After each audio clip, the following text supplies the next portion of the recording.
Praise the lord. June 8, 2025.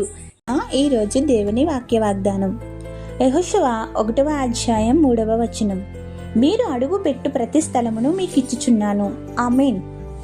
దేవుడు మనకు తోడై ఉంటే మన బ్రతుకు దినములన్నిటిను ఏ మనుషుడు నీ ఎదుట నిలవజాలడని దేవుడు వాక్యం సెలవిస్తుంది.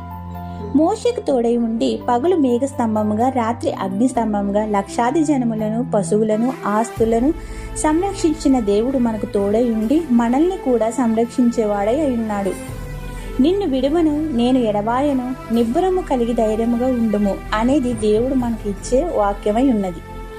దేవుడు మన పితరులకు ప్రమాణం చేసిన దేశంలో అడుగు పెట్టించి ప్రతి స్థలమును, ఉద్యోగం, వ్యాపారం కొరకు వెళ్ళిన మనమున్న దేశములను మీకిచ్చేదనని ఈరోజు దేవుని వాక్యం వాగ్దానంగా ఉన్నది. కావున సదాకాలము నీతోనే ఉంటానని ఈ వాక్కును శాశ్వతంగా ఇచ్చి మిమ్మల్ని నింపుతానన్న దేవుని వాక్యమును నిలుపుకునే వారముగా యేసుక్రీస్తు నామమున అందుకునే శక్తి పొందుదుం గాక. ఆమేన్. ప్రార్థన.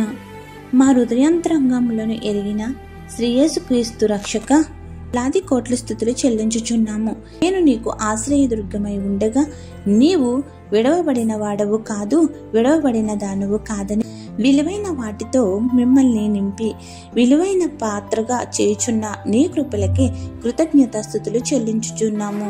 ఎవరైతే ఈ రోజున పుట్టినరోజులు, వివాహ దినోత్సవాలు, శుభకార్యములు చేసుకుంటున్నారో వారందరికీ నూరంతలుగా ఆశీర్వాదాలు కుమ్మరించి దీర్ఘాయుష్తో నింపుము.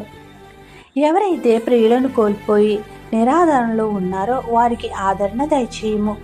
దుఃఖములోను, విచారంలోను, ఆపదలోను, అప్పుల్లోనూ ఉన్న బిడ్డలందరినీ కూడా ప్రభు నీవే శాంతి చేకూర్చి ధైర్యమిచ్చి బలపరిచి చేయి పట్టుకుని పైకి లేపుము.